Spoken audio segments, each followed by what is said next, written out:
नमस्कार, आप देख रहे हैं स्वराज एक्सप्रेस और मैं हूं आपके साथ वर्षा। सत्र के लिए समन्वय। जी हां, मध्य प्रदेश विधानसभा का शीतकालीन सत्र सोमवार से शुरू होने वाला है।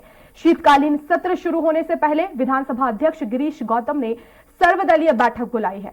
सत्र से पहले विधानसभा अध्यक्ष गिरीश गौतम ने कहा है कि शीतकालीन सत्र के लिए 1500 प्रश्न आए हैं, जिनमें से आधे से ज्यादा यानी कि 55% ऑनलाइन प्राप्त हुए हैं।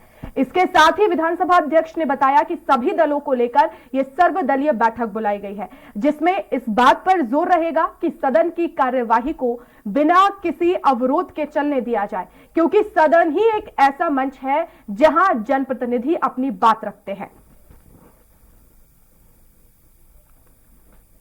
तो इसलिए बुलाते हैं कि सारे दलों से आग्रह करते हैं कि विधानसभा चलाइए, क्योंकि बाहर जाकर के ये कहने से मीडिया में कि हम चाहते हैं विधानसभा नहीं चलने देती, इससे कोई मतलब निकलता नहीं। हम सब मिलकर के विधानसभा को चलाएं। विधानसभा चलने से एक तो जनता की अपेक्षाओं की बात आप रख सकते हैं, वहाँ उन समस्याओं के लिए विधानसभा से बड़ा कोई, मैं समझता हूँ, कोई प्लेटफार्म हो नहीं सकता है। 19 तारीख से 23 तक है विधानसभा। बाकी तो सामान्य ही है। एक नई बात हुई है कि सरकार के प्रति अविश्वास की नोटिस आई है, तो वो नोटिस है अभी उसमें आरोप पत्र नहीं दिया लोगों ने।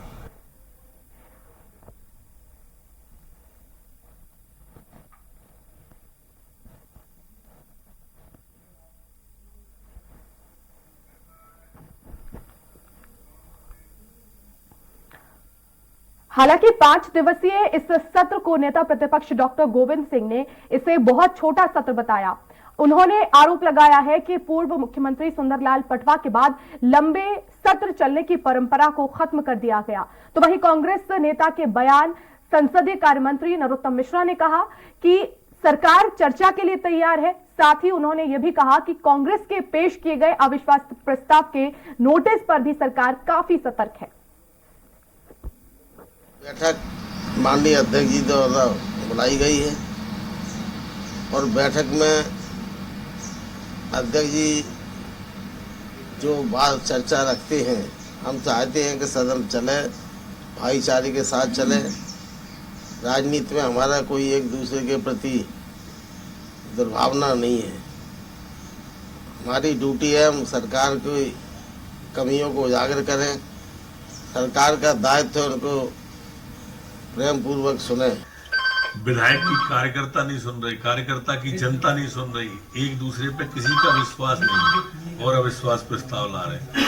अचंभे की बात है, पूरी पार्टी जो अविश्वास से घिरी हुई है वो अविश्वास प्रस्ताव ला रही है। इनके विश्वास की भारतीय जनता पार्टी को जरूरत भी नहीं है। जो विषय होगा गुण दोष के आधार पर हर सवाल का जवाब दिया जाएगा। भारतीय जनता पार्टी पूरी तरह से तैयार है। और वहीं सर्वदलीय बैठक के अलावा प्रदेश के प्रमुख विपक्षी दल कांग्रेस ने विधायक दल की बैठक बुलाई है। पीसीसी चीफ कमलनाथ के निवास पर होने वाली इस विधायक दल की बैठक में सत्ता पक्ष को घेरने की रणनीति बनेगी और इसके साथ ही बैठक में रोजगार, किसान, भ्रष्टाचार समेत कई विषयों पर चर्चा की जाएगी और सरकार के खिलाफ सदन में अविश्वास प्रस्ताव लाने पर भी चर्चा होगी। तो सत्र के लिए समन्वय पर चर्चा के लिए हमारे साथ 3 मेहमानों का एक खास पैनल भी जुड़ गया है। हमारे साथ कांग्रेस प्रवक्ता संतोष गौतम जी जुड़ गए हैं, बीजेपी प्रवक्ता महेश शर्मा जी जुड़ गए हैं, साथ ही साथ और वरिष्ठ पत्रकार रवि अवस्थी जी भी हमारे साथ थोड़ी ही देर में जुड़ेंगे। तो सबसे पहले तो दोनों मेहमानों का सबसे पहले बहुत बहुत स्वागत है। शुरुआत हम करेंगे महेश शर्मा बीजेपी प्रवक्ता से।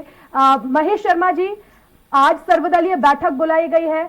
आग्रह यही किया जाएगा कि यह जो सत्र है ये सही ढंग से चले, सत्र पहले जो है वो स्थगित ना हो, लेकिन हम देखते हैं कि समय से पहले ही जो है वो सत्र स्थगित हो जाता है, कार्यवाही स्थगित हो जाती है, फिर आरोप प्रत्यारोप दोनों ही पार्टियों की तरफ से लगाए जाते हैं। क्या इस बार पूरी तरह से सत्र चलेगा महेश शर्मा जी? निश्चित रूप से जनता की बात सदन में आना चाहिए और जनप्रतिनिधियों के माध्यम से जनता के मुद्दे जो है वो सदन में रखे जाने चाहिए। संसदीय परंपराओं का निर्वहन करते हुए भारतीय जनता पार्टी ने न सिर्फ सर्वदलीय बैठक बुलाई है, इस बैठक के दौरान सब लोगों से सारे विषयों पर बातचीत की जाएगी। जो भी प्रस्ताव वो जनता के विषय में रखना चाहते हैं वो सदन में रखा जाए और सदन सुचारू रूप से संसदीय परंपराओं के अनुसार चले। भारतीय जनता पार्टी की सरकार इसके लिए प्रतिबद्ध है। जो भी हमारे सम्मानीय विपक्ष के साथियों द्वारा जिस प्रकार के सवाल आएंगे उन सवालों का प्रति उत्तर भी देने का काम भारतीय जनता पार्टी के जिम्मेदार जनप्रतिनिधि करेंगे। लेकिन चर्चा सार्थक हो इसके लिए विपक्ष का भी अपना एक महत्वपूर्ण योगदान होता है और होना चाहिए। लोकतंत्र में दोनों का अपना अपना स्थान है, सरकार का भी और कहीं ना कहीं विपक्ष का भी। तो विपक्ष भी अपने गरिमा के अनुरूप संसदीय आचरण करते हुए जनता के उन मुद्दों को उठाए, निश्चित रूप से जिस पर सरकार का कहीं ना कहीं ध्यान छूटा है तो सरकार उस पर ध्यान देते हुए और आगामी दिनों में उन विषयों को लेकर भी योजना बनाकर एक अच्छे ढंग से सरकार का संचालन कर सके। इसीलिए लोकतंत्र के इस मंदिर में कहीं ना कहीं सभी लोगों का अपनी एक आहुति देने का काम होना चाहिए। जी ठीक है। संतोष जी, सुना आपने महेश शर्मा जी को, सार्थक चर्चा हो यही चाहती है वो भी, लेकिन आरोप ये लगाया जाता है कि सरकार जो है वो जवाब नहीं देना चाहती है जनहित के मुद्दों से और हंगामा विपक्ष जो है वो करता है, इस वजह से जो सत्र जो है वो भेंट चढ़ जाता है। इस बार तो ऐसा कुछ नहीं होगा। देखिए, कांग्रेस तो ये चाहेगी कि इस बार ऐसा न हो, लेकिन भारतीय जनता पार्टी का जो पुराना रिकॉर्ड रहा है उसको देखकर तो ये साफ लगता है कि वो सवालों से बचना चाहती है और जनता की समस्याओं की ओर देखना नहीं चाहती है।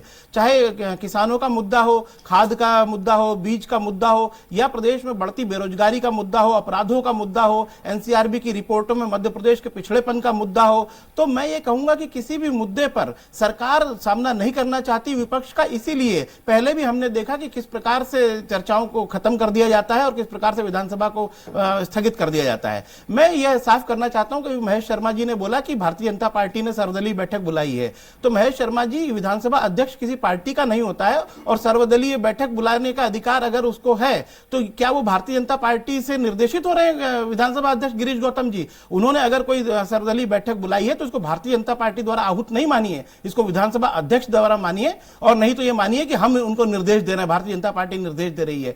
मैं ये साफ कर देना चाहता हूं कि हालांकि ये 5 दिवसीय सत्र है, लेकिन कांग्रेस पूरी तरह से जनता के मुद्दों को इसमें उठाएगी और जनता का ध्यान, सरकार का ध्यान जनता की समस्याओं की ओर आकृष्ट करने का प्रयास करेगी। अब भारतीय जनता पार्टी की जिम्मेदारी, उनकी सरकार की जिम्मेदारी है कि वो जनता की समस्याओं को ध्यान से सुने और उन्हें खत्म करने की, उनकी समस्याओं को खत्म करने की, जनता को राहत देने के लिए अपनी तरफ से कोई पहल करें। बिल्कुल। महेश शर्मा जी, इस बार क्योंकि देखिए कांग्रेस ने जो है वो पूरी रणनीति तैयार कर ली है और आज विधायक दल की बैठक भी बुलाई गई है, उनकी भी यही कोशिश है कि जो सत्र है वो समय तक पूरी तरह से जो इसमें तमाम मुद्दों पर बातचीत भी हो, कार्रवाई जो है स्थगित ना हो। तमाम तरह के आरोप लगाए जाएंगे, लेकिन आखिर सरकार कितनी तैयार है इसको लेकर? सर्वप्रथम तो मैं, हमारे मित्र ने जो प्रश्न किया कि विधानसभा अध्यक्ष निर्देशित होते हैं, तो उसकी कोई बात नहीं है। विधानसभा अध्यक्ष का अधिकार होता है, वही विधानसभा की बैठक को बुलाते हैं। जहां तक मैंने कहा कि भारतीय जनता पार्टी की सरकार पूरी तरीके से तैयार है। विपक्ष जिस प्रकार के भी आरोप लगाना चाहता है या लगाता है उसका हम प्रत्युत्तर देने के लिए तैयार हैं, पूरे तर्क और तथ्यों के साथ। जिस प्रकार से कोरे आरोप लगाने का काम कांग्रेस पार्टी करती है, हमने देखा है सदन में हंगामा करना ही इनका एकमात्र मकसद होता है। सदन में ये जनता के जुड़े हुए मुद्दों पर चर्चा नहीं करना चाहते, उन चर्चा से भागना चाहते हैं। तो ये कांग्रेस का चरित्र है। खुद अविश्वास में उलझी हुई कांग्रेस आज अविश्वास प्रस्ताव की बात करती है। इनके नेताओं का, इनके कार्यकर्ताओं पर, इनके कार्यकर्ताओं का, इनके शीर्ष नेतृत्व पर अविश्वास जिस प्रकार का हम देख रहे हैं पूरे देश में, उसके बाद अगर ये इस प्रकार की बात करते हैं तो निश्चित रूप से बड़ा हास्यास्पद होता है। जहां तक बात है भारतीय जनता पार्टी की तैयारियों की, भारतीय जनता पार्टी के विधायक दल की बैठक भी हुई। भारतीय जनता पार्टी अपने विधायकों को, अपने मंत्रियों को, अपने जिम्मेदार जनप्रतिनिधियों को ये निर्देशित भी करती कि सदन परंपरा अनुसार चले। सदन में जिस प्रकार की बात हो उसमें जनता की गाड़ी कमाई के एक भी पैसे का दुरुपयोग नहीं होना चाहिए। लेकिन महेश जी, दुरुपयोग तो होता है, हमने देखा। अगर पुराना बताया ना आपको कि विपक्ष की चर्चा की मंशा ही नहीं है। विपक्ष की चर्चा की मंशा होनी चाहिए। अगर आप हो हल्ला करेंगे, सार्थक चर्चा नहीं करेंगे, प्रश्नोत्तरी पे चर्चा नहीं करेंगे, आप अतारांकित प्रश्नों पर चर्चा नहीं करेंगे, आप चाहते ही नहीं है कि सदन में सार्थक चर्चा हो, तो ये दिखाई पड़ता है कि आपकी केवल मुद्दों से भागने की एकमात्र रणनीति है, इसलिए आप हो हल्ला करते हैं। बिल्कुल, तो ये आरोप यही तो आप की सरकार पर भी लगाया जाता है ना कि मुद्दों से भाग रही है, जवाब नहीं देना चाहती और इस वजह से जो हम तो एक एक प्रश्न पे चर्चा करने को तैयार हैं, जवाब देने को तैयार हैं। हमारे माननीय मंत्रीगण, हमारे सारे विधायकगण, सारे लोग, सारी सरकार पूरी प्रतिबद्धता के साथ जवाब देने को तैयार है, लेकिन चर्चा सार्थक हो अल्लाह और हंगामा करना मकसद ना हो। ठीक है, उम्मीद भी हमारी यही है। संतोष जी, मैं आपके पास आऊंगी। रवि अवस्थी जी वरिष्ठ पत्रकार हमारे साथ जुड़ गए हैं। अवस्थी जी, बहुत बहुत स्वागत है आपका। रवि जी, मेरा पहला सवाल आपसे यही है कि दोनों ही पार्टियां ये चाहती हैं कि जो सत्र है वो सुचारू रूप से चले, तमाम मुद्दे हैं, अगर विपक्ष ने सवाल किया है तो उसका जवाब भी मिले, लेकिन हम देखते हैं अगर इतिहास उठा के देख लिया जाए पिछले कुछ 4 सालों में, तो जाहिर तौर पर यहाँ पर जो सत्र है वो पूरा नहीं चला है। ऐसे में दोनों ही पार्टियां चाहती है जनता के मुद्दों पर जो है वो बातचीत हो, गलती कहाँ हो जाती है? रवि जी, देखिए बरसा जी, दरअसल देखा ये गया है कि चूंकि मैं भी लंबे समय से विधानसभा की रिपोर्टिंग करते रहा हूं, तो पिछले कुछ सालों में इसमें कोई दो राय नहीं, निश्चित तौर पर सत्रों की संख्या जो समय है, समयावधि है, वो कम हुई है और लगातार ये घट रही है। इसको लेके विधानसभा अध्यक्ष भी ने भी चिंता जताई है और तमाम राजनीतिक जो प्रेक्षक है वो भी इस बात पर चिंता जताते रहे कि सदन का उपयोग जो है वो पूरी तरह सारगर्भी चर्चाओं के लिए नहीं हो रहा है। हालांकि इसके लिए देखिए आरोप प्रत्यारोप का दौर भी हमने देखा है, पक्ष विपक्ष पर, और विपक्ष जो है वो पक्ष पर आरोप लगाते रहे। लेकिन मुझे लगता है इसमें आपको अगर सर्वदलीय जो बैठक बुलाई जाती है सत्र से पहले, जो एक परंपरा है, तो वो उस बैठक में जो आप वादे करते हैं उसके मुताबिक आपको आचरण करना चाहिए, चाहे वो सत्ता पक्ष हो या विपक्ष हो। निश्चित तौर पर अगर आज जो बैठक हो रही है, आप आज इसमें जो भरोसा दिला रहे हैं, तो मुझे लगता है कि वो आने वाले 5 दिन में नजर आना चाहिए, लेकिन ऐसा होता नहीं है वर्षा जी। देखा यह गया है कि तमाम मुद्दों को लेकर कहीं ना कहीं विपक्ष या तो अति उत्तेजित हो जाता है या उनमें ही कहीं ना कहीं गुटबाजी नजर आती है और इसका फायदा हमेशा सत्तारूढ़ दल उठाते रहा है। आप देखिए पिछले सत्रों की आप अगर कार्रवाई उठाकर देखें तो ये साफ तौर पर बात सामने आती है।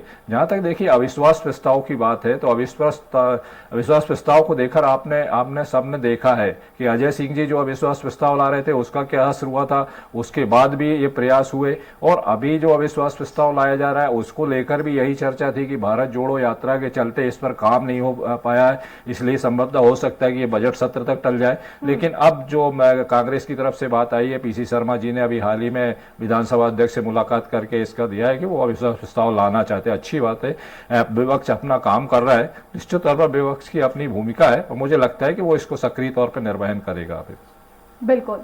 संतोष जी, आप कुछ कहना चाह रहे थे। विपक्ष, क्योंकि महेश शर्मा जी आरोप लगा रहे हैं कि विपक्ष सिर्फ हंगामा ही करता है, उसके अलावा तमाम जो मुद्दे उन पर बातचीत नहीं होती है। देखिए वर्षा जी, विपक्ष तो लगातार सड़क से लेकर विधानसभा तक अपनी बात उठाता रहा है, चाहे किसानों का मुद्दा हो, खाद का मुद्दा हो, बीज का मुद्दा हो, किसान किस प्रकार से लाइन में लगे, किस प्रकार से परेशान हुए, तो ये किसानों का मुद्दा प्रमुख है और कांग्रेस पार्टी इसको उठाना चाहती है। लेकिन ये कोई कारण तो बता दे महेश शर्मा जी की विपक्ष क्यों नहीं मुद्दा उठाएगा और विपक्ष क्यों हंगामा करेगा? अगर सरकार बात सुनेगी, जवाब देगी तो सरकार जवाबदार है, विपक्ष जवाबदार नहीं है। कि जो प्रदेश में किसानों की स्थिति हो रही, बेरोजगारों की स्थिति हो रही, इसकी सीधी जवाबदार मध्य प्रदेश की वो शिवराज सरकार है जिसने 18 वर्षों बाद भी प्रदेश में यह स्थिति बना रखी है। तो मैं कहना चाहता हूं कि विपक्ष की बात को यदि सुनते तो अपनी कार्यप्रणाली में सुधार करते, लेकिन विपक्ष की बात को अनसुना करके केवल उद्योगपतियों को फायदा पहुंचाने के लिए और बड़े लोगों को फायदा पहुंचाने के लिए किसानों का जो हित मारा जा रहा है, जो केंद्र सरकार से इनकी परंपरा चली आ रही कि किसानों का हित मारा गया, 700 किसानों की किस प्रकार से मौत हुई किसान आंदोलन में आपने देखा, तो किसानों के प्रति जो इनकी संवेदनशीलता है वो मंदसौर से लेकर दिल्ली से लेकर पंजाब तक हमने देखी है कि किस प्रकार से भारतीय जनता पार्टी असंवेदनशील बनी हुई है किसानों के मामले में और बेरोजगारों के मामले में हमने देखा। और विपक्ष क्यों नहीं चर्चा कराना चाहेगा? एनसीआरबी की रिपोर्ट में हम पिछड़े हुए हैं, महिला अत्याचारों में हम नंबर 1 पर हैं और जो लड़कियां यहां से गायब हो रही हैं, जो जिस प्रकार से उनका अपहरण हो रहा है उसमें हम नंबर 1 पर हैं और बालिका अत्याचार में हम नंबर 1 पर हैं। तो सरकार जवाब देने की बजाय सरकार तो यही चाहेगी ना कि किसी प्रकार से विधानसभा न चले जिससे हम जनता के सवालों का जवाब न दें, तो उल्टे वो विपक्ष पर आरोप मढ़ रहे हैं, सरासर गलत है। और मैं चाहता हूं कि चलो पिछली बार अभी तक जो हुआ वो हुआ, लेकिन कम से कम इन 5 दिनों तक सार्थक चर्चा हो, जिससे अगले साल होने जा रहे जो चुनाव हैं उसमें जनता को यह पता लग सके कि सरकार ने वाकई में कितना उनका काम किया या नहीं किया है, और विपक्ष ने जिन बातों को रखा है क्या सरकार उनका संतोषजनक जवाब दे पाई है। तो मैं समझता हूं कि ये 5 दिन महत्वपूर्ण होंगे, इसमें सरकार का असली चेहरा साफ हो जाएगा। अगर विधानसभा नहीं चल पाती, इसका मतलब साफ है कि सरकार के पास विपक्ष के आरोप का कोई जवाब नहीं है, वो जनता की जवाबदेही से बचना चाहती है। बिल्कुल महेश जी, अगर सत्र जो है वो समय तय होता है तो यही साबित होगा कि सरकार बच रही है उन मुद्दों से। महेश जी, आवाज पहुंच रही है आप तक? तो महेश जी से हमारा संपर्क जो है टूट गया। हम फिर से जुड़ने की कोशिश करेंगे और इस पर हम उनकी राय भी लेंगे। रवि जी, यहाँ पर दोनों ही पार्टियां जो है वो प्रवक्ता अपने आप में जो है पलटवार भी कर रहे हैं, और ऐसे में हमने देखा है कि आरोप प्रत्यारोप दोनों ही पार्टियों की तरफ से चलते हैं। लेकिन यहाँ पर विषय यही है कि क्या ये समय पर जो है वो समय से पहले खत्म होगा या समय तक चलेगा, क्योंकि इसमें जनहित के जो मुद्दे हैं वो पूरी तरह से नहीं उठ पाते। और इसका साफ अगर हम कह लिए जाए पिछले कुछ समय की, तो समय से पहले विधानसभा की जो कार्यवाही है वो स्थगित हुई है, तो जाहिर तौर पर जो जनहित के मुद्दे हैं वो नहीं उठे हैं सदन में। देखिए वर्षा जी, सरकार किसी भी राजनीतिक दल की हो, वो हमेशा उसका प्रयास यही रहता है कि सरकारी कामकाज निपटाने के बाद सत्र को जितनी जल्दी से जल्दी खत्म किया जा सके उसके लिए बेहतर होता है। वह कोई सी भी सरकार हो, चाहे वो भारतीय जनता पार्टी की हो या कांग्रेस की हो या किसी भी सत्तारूढ़, कोई भी जो सत्तारूढ़ दल है, वो निश्चित तौर पर उसका प्रयास यही रहता है कि सदन शांतिपूर्वक चल जाए, उनकी बात पूरी हो जाए, काम हो जाए और इतिश्री कर लिया जाए। अब ये विपक्ष की भूमिका पर निर्भर करता है कि वो सत्र को पूरा लंबे समय तक कैसे खींचता है। देखा ये गया है पिछले सत्र में वर्षा जी, पिछले सत्र और उससे पहले के सत्रों में भी कहीं ना कहीं विपक्ष जो है अति उत्तेजित हो जाता है, और अति उत्तेजना के कारण जो है वो ऐसे मौके आते हैं कि या तो वो उसका बहिष्कार कर देता है या सदन को निश्चित तौर पर तो ये मौका मिल जाता है सत्ता पक्ष को उसको आरोप लगाने का। हम तो कहते हैं ना कि आप तो चर्चा, आप थोड़ी गंभीरता रखिए, चर्चा कराइए। अगर सरकार बचने का प्रयास कर रही है तो आप उस घड़ी को टालिए और उनसे पूरी चर्चा कराइए, लेकिन होता ये नहीं है। दोनों तरफ से देखिए, कहीं ना कहीं आपको भी रणनीति अपनानी पड़ेगी। मैंने 1-2 बार ऐसा भी देखा है कि कहीं ना कहीं विपक्ष जो है वो सत्ता पक्ष के जाल में फंस गया और कानून का सहारा लेकर जो है सत्ता ने अपना काम आगे बढ़ा लिया, लेकिन विपक्ष वहां उस समय खामोश रह गया। ऐसे कई उदाहरण में देखे गए हैं। तो निश्चित तौर पर आपको वो तमाम रणनीति अपनानी पड़ेगी कि सत्र 5 दिन कैसे चले और ज्यादा से ज्यादा कैसे मुद्दों पर। तो इसको लेकर मुझे लगता है कांग्रेस के दिग्गजों को भी मंथन करना चाहिए। बिल्कुल संतोष जी, तमाम रणनीति यहाँ पर अपनानी पड़ेगी, और जो विधायक दल की बैठक भी होने वाली है उसमें भी यही आग्रह किया जाएगा कि जो तमाम जनहित के मुद्दे हैं उन्हें उठाया जाए और उन पर चर्चा की जाए। अगर ऐसा लग रहा है कि सरकार जो है वो जवाब देने से बच रही है, तो ये आपकी रणनीति होगी कि कैसे सरकार से जो है वो जवाब लेना है।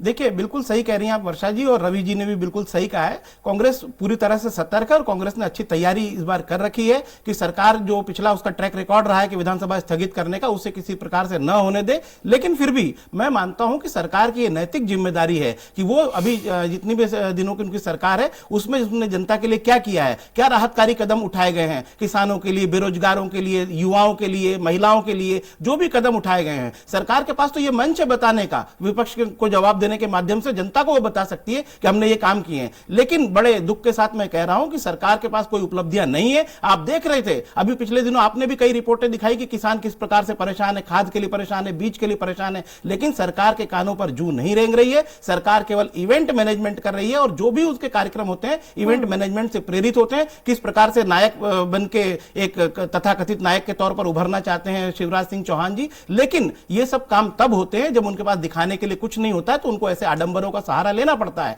तो मैं साफ कहता हूं कि कांग्रेस पार्टी तो अपनी भूमिका निभाएगी विपक्ष के तौर पे, लेकिन सरकार की भी नैतिक जिम्मेदारी है कि वो बताए कि अभी तक उसने जनता के लिए क्या किया है। बिल्कुल। तो संतोष जी, दूसरी तरफ अविश्वास प्रस्ताव को लेकर भी चर्चा हो रही है, उसमें भी सरकार की तरफ से यही कहा जा रहा है कि अगर अविश्वास प्रस्ताव लाती है कांग्रेस, तो जिस कांग्रेस की पार्टी में ही विश्वास नहीं है वो अविश्वास प्रस्ताव ला रही है। देखिए, बहुत अच्छी बात आपने कही है कि तो ये तो जुमले के तौर पर बोल रहे हैं। अभी मैं सुन रहा था बड़ी हास्यास्पद बात कि महेश शर्मा जी रिपीट कर रहे थे नरोत्तम मिश्रा जी की बात को कि कांग्रेस पार्टी के नेताओं का एक दूसरे पर विश्वास नहीं है। अरे भाई, महेंद्र सिंह सिसोदिया ने मुख्य सचिव के लिए पत्र लिखा है, और पत्र किसको लिखा था? ज्योतिरादित्य सिंधिया को। मुख्यमंत्री है शिवराज सिंह चौहान, लेकिन वो पत्र लिख रहे ज्योतिरादित्य सिंधिया को। इसका मतलब वो शिवराज सिंह चौहान के मंत्री नहीं है, वो ज्योतिरादित्य सिंधिया के मंत्री हैं। साफ है कि शिवराज गुट और गद्दार गुट में कितनी खाई बढ़ चुकी है। प्रद्युम्न सिंह तोमर नंगे पैर चल रहे थे कि उनके इलाके की सड़कें नहीं बना रहे गोपाल भार्गव। तो मैं कहता हूं कि अभी कैलाश विजयवर्गीय ने बयान दिया कि जयंत मलैया को पार्टी से निष्कासित करने के, निलंबित करने के लेटर देने की पार्टी ने भूल की थी, मैं माफी मांगता हूं। तो आपस में एक दूसरे के प्रति जो बढ़ता अविश्वास है, उससे बचने के लिए ये अविश्वास प्रस्ताव से भी बचना चाहते हैं, क्योंकि उनको मालूम है कि हमारी आपसी फूट इसमें कहीं सतह पर आ जाएगी। तो भारतीय जनता पार्टी ऐसे जुमले न उछाले कि कांग्रेस पार्टी में कहीं कोई अविश्वास की भावना है। गोविंद सिंह जी, दिग्विजय सिंह जी, कमलनाथ जी सब एक साथ इन सब चीजों की तैयारियां कर रहे हैं, और मैं आपको यह विश्वास दिलाता हूं कि कांग्रेस पार्टी में जिस प्रकार से अभी एकता का वातावरण बना हुआ है, उससे भारतीय जनता पार्टी के खेमे में बेचैनी है, और इसलिए उस तरह के अनर्गल आरोप लगा रहे हैं। जी महेश शर्मा जी, आपको आवाज पहुंच रही है? जी वर्षा जी। जी, आपने सुना गौतम जी को, उन्होंने यही कहा कि अगर सत्र जो है वो पहले खत्म होता है तो ऐसे में सरकार बच रही है। लेकिन आपकी क्या रणनीति है? विपक्ष हंगामा करता है, लेकिन आपके भी अपने मुद्दे हैं जो आपने कार्य जनहित में किए हैं, उन्हें भी आपको बताना है। विपक्ष के जो सवाल है उनको भी आपको ऐसे प्रदर्शित करना है जिस तरह से कि सरकार ने जनहित के मुद्दे ही हमेशा उठाए हैं और आगे भी उठाती रहेगी। आपकी क्या रणनीति है? बिल्कुल वर्षा जी, सरकार की अकाउंटेबिलिटी होती है कि वो अपने सदन में अपनी योजनाओं का क्रियान्वयन किस ढंग से ग्रास रूट लेवल पे हुआ है इसको प्रस्तुत भी करे, उसका ब्यौरा भी सदन और जनता के समक्ष रखे, और आप लोगों के माध्यम से जन सामान्य तक वो पहुंच सके। लेकिन कहीं जिस प्रकार की मैं बात सुन रहा था, आपने मुझे अवसर कम दिया, मेरे मित्र अभी बात कर रहे थे, ये किसान की चिंता करने वाली वही कांग्रेस है जिसने अपने 15 माह में केवल और केवल आइफा, जैकलीन और सलमान खान की चिंता की। तो ये दिखाई पड़ता है किसान के लिए कितने ये चिंतित है। किसान को केवल इन्होंने एक वोट बैंक के रूप में उपयोग करने का काम किया है। केवल भ्रमित कर किसानों को कर्जा माफी के नाम पे ये सरकार में आने की जिस प्रकार से इन्होंने काम किया था, किसान समझ चुका है मध्य प्रदेश का कि कांग्रेस उनका भला करने वाली नहीं है। कांग्रेस पार्टी ने केवल और केवल किसान को वोट बैंक के रूप में हमेशा उपयोग करने का काम किया है, और ये दिखाई पड़ता है। अभी अवस्थी जी ने जो बहुत अच्छी बात कही कि विपक्ष पिछले 3-4 सत्रों में आप देख लें इनका किस प्रकार का आचरण रहा है। विपक्ष ने लगातार जिस प्रकार का आचरण अपना रखा है, उससे दिखाई पड़ता है कि ये कितना नौजवान की चिंता करते हैं, कितना किसान की चिंता करते हैं, कितना महिलाओं की चिंता करते हैं। एक नौजवान को 15 माह में 4,000 रुपए का इन्होंने स्टाइपेंड नहीं दिया, और आज ये नौजवान के लिए मगरमच्छ के आंसू बहा रहे हैं। तो दिखाई पड़ता है कि विपक्ष कितनी सार्थक चर्चा करना चाहता है। हम चाहते हैं कि एक एक बिंदु पर चर्चा हो और सदन पूरी गरिमा के अनुसार चले। सदन में इस प्रकार के जो विपक्ष का रवैया है, विपक्ष का एक सार्थक धर्म भी होता है, केवल हो हल्ला करना ये धर्म नहीं होता है। जिस प्रकार से मेरे मित्र बात कह रहे हैं, उसी ढंग से इनका आचरण भी सदन के अंदर होना चाहिए, इनके विधायकों का आचरण भी सदन के अंदर होना चाहिए। एक एक मुद्दे पे विषयवार चर्चा करनी चाहिए। ये सदन को चलाने के लिए पर्याप्त जो संसदीय हमारी गाइडलाइंस है, मर्यादाएं हैं, उनका अगर ये पालन करेंगे तो जनहित के मुद्दों पर सार्थक चर्चा हो भी लगा रहा है कि इतने कम समय का जो है वो सत्र रखा गया है, सरकार जो है वो सवालों से बच रही है, इसलिए कम समय का है। ये वर्षा जी 3 दिन का सत्र तो पूर्ण नहीं कर पाते, 5 दिन का ये कैसे पूर्ण करेंगे? कि पिछले सत्र को आप देख लें, 3 दिवसीय सत्र था, उस सत्र को भी इन्होंने हंगामे की भेंट चलाया था। तो ये दिखाई पड़ता है कि इनकी चर्चा की मंशा कैसा है। अगर सरकार, हमारे माननीय अध्यक्ष जी चाहेंगे और ये इनका आचरण ऐसा रहेगा तो निश्चित रूप से विधानसभा अध्यक्ष जी इनकी मांग के अनुसार उस सत्र का आगे बढ़ा भी सकते हैं उस सत्र को, लेकिन चर्चा करने की मानसिकता दिखानी पड़ेगी, विपक्ष को उस ढंग से आना पड़ेगा। चलिए संतोष जी 30 सेकंड में अपनी बात खत्म करिएगा। इसके बाद ये कह रहा हूं वर्षा जी कि ये महेश जी कह रहे हैं कि पिछली बार 3 दिन का सत्र था, वो भी विपक्ष ने पूरा नहीं होने दिया। अरे भाई, सरकार ने 3 दिन का सत्र पहले तो डर के मारे रखा, और उस पर और डर गए कि उस सत्र को भी पूरा नहीं किया। 3 दिन भी वो विपक्ष की बात सुन नहीं सके, जनता के मुद्दों को सुन नहीं सके। तो ऐसा तो यहाँ पे सरकार है, और 5 दिनों के अंदर मैं तो भगवान से प्रार्थना करता हूँ कि उनको सद्बुद्धि दे और पूरे 5 दिन तक सत्र चलाए और जनता की बातों को सुने, जिससे सरकार को भी अपने कामकाज में सुधार सुधार चलिए, का अवसर उम्मीद तो मिले। यही है संतोष जी कि ये सत्र चले और समय से पहले खत्म ना हो। तमाम जो जनहित के मुद्दे हैं उन पर भी आप जो जवाब वहां पर पेश करेंगे उनका भी जो है वो जवाब मिले। सवाल जो आप करेंगे उसका रवि अवस्थी जी, लास्ट कमेंट आपसे ही। देखिए बरसा जी, 15वीं विधानसभा की विडंबना रही है कि देखिए 2 सरकार इस विधानसभा ने देखी है। 1.5-2 साल का समय जो है कोरोना ने कहीं ना कहीं प्रभावित करा है। तो निश्चित तौर पर इस तरह की घटनाएं लगातार जो 15वीं विधानसभा के दौरान जो है वो भोगी है। अभी भी देखिए 1 मंत्री और 7 विधायक कहीं ना कहीं रडार पर है। किसी की विधायकी खतरे में है तो कहीं कोई आरोपों के, संगीन आरोपों के दायरे में है। तो निश्चित तौर पर ये दुर्भाग्यजनक स्थिति कही जा सकती है। और मेरा मानना यह है कि अब जो 2 सत्र बचे हैं, एक शीतकालीन सत्र जो कल से शुरू हो रहा है और एक बजट सत्र आएगा, मुझे लगता है कि कम से कम जो भी माननीय प्रतिनिधि हैं वो कम से कम प्रदेश के हित में कुछ अच्छे निर्णय लें, तो वो मेरे को लगता है कि ज्यादा 15वीं विधानसभा के लिए गौरवान्वित होगा उससे। चलिए, बहुत बहुत धन्यवाद आप तीनों ही मेहमानों का हमारे साथ जुड़ने के लिए। तो सत्र के लिए समन्वय, आज सर्वदलीय बैठक बुलाई गई है।